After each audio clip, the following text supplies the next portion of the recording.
والليل إذا سجى ঠিক আছে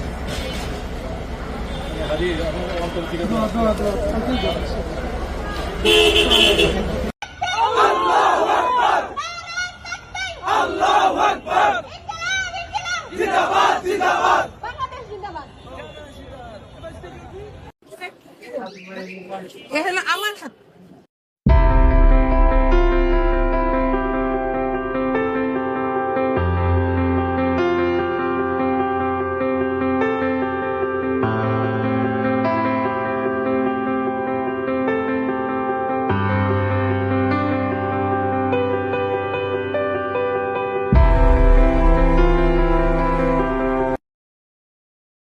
ভাই আল্লাহ যদি আমাকে নিয়ে যায় আমার বাচ্চাটার দিকে একটু খেয়াল রেখে তো এই কথাটা আমি বলতে পারিনি যদি 5 বছরের ক্ষমতার মোহে সেটা যদি বিএনপি হয় জামাত ইসলামী হয় যে কোনো দল হয় যদি বাংলাদেশকে বেঁচে দেওয়ার চিন্তা করেন আপনারা যে কোন দেশে যাবেন ইন্ডিয়ায় তো যাইতে পারবেন না পাকিস্তানের সাথেও সীমান্ত নাই বঙ্গোপসাগর ছাড়া কিন্তু আপনাদের আর কোনো গতি থাকবে না মাঝে মধ্যে যারা ক্রিমিনাল অফেন্স করে যে মানুষকে সরাসরি গুলি করে হত্যা করে তার থেকেও মাঝে মধ্যে ভয়াবহ রোল প্লে করে কালচারাল ফ্যাসিস্টরা কেন যে গুলি করে তাকে তো ক্রিমিনাল অফেন্স দিয়ে ধরতে পারবেন তুমি শুট করেছো তুমি হত্যা করেছো কিন্তু যে সরাসরি গুলিটা করলো না কিন্তু যে গুলি করলো তার পক্ষে মত উৎপাদন করে দিল সেটা আরো ভয়াবহ অপরাধী কিন্তু তাদের বিরুদ্ধে আমাদের সামষ্টিক কোনো আমাদের স্টেপ নাই বাংলাদেশপন্থী মানুষদের এটাই হলো আমাদের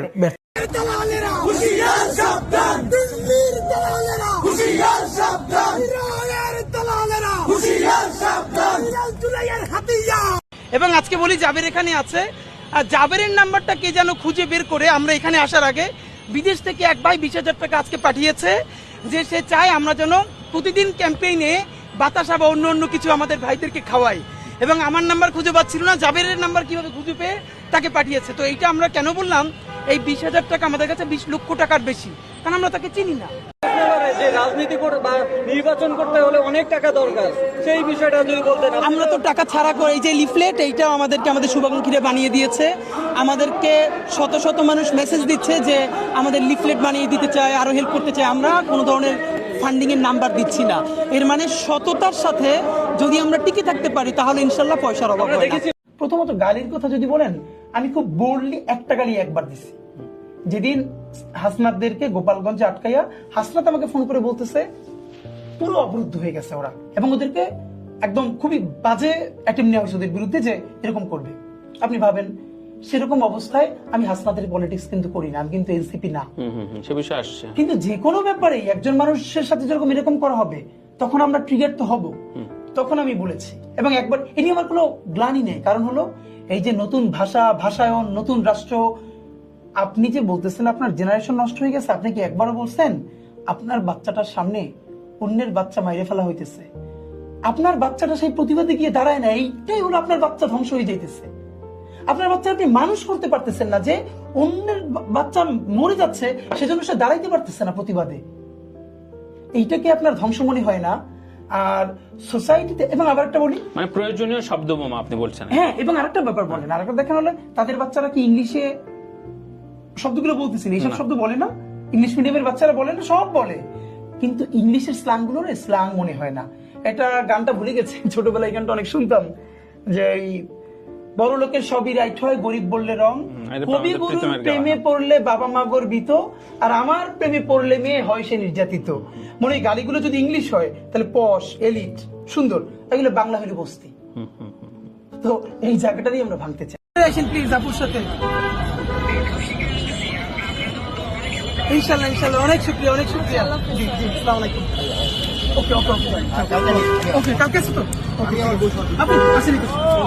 আমি সবগুলো ক্যাপশন দিয়ে বড় কি হইছে মানটা হচ্ছে গাইস আমি আগে টিকটক করতে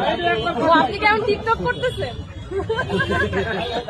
দেখি ফোনটা বের করে একটা শুট করে ফেলে এ ভাই আপনি টিকটকে আছেন লাফান না কেন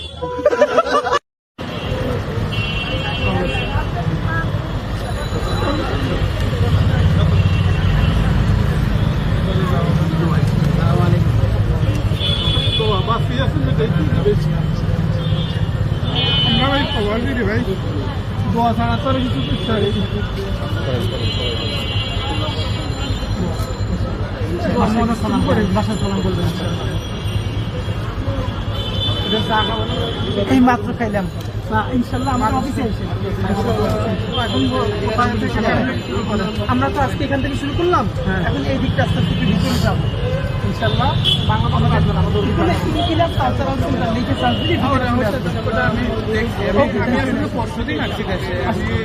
আব্বাস ভাই, হেলাল ভাই, আরো অন্যান্য যেসব প্রার্থী আছেন, আপনারা চাইলে, আমি ছোট মানুষ, আপনারা যদি আমাকে সহযোগিতা করেন, ঢাকা 8-এর 9টা ওয়ার্ডে আমরা পাবলিক পার্লামেন্ট করতে চাই।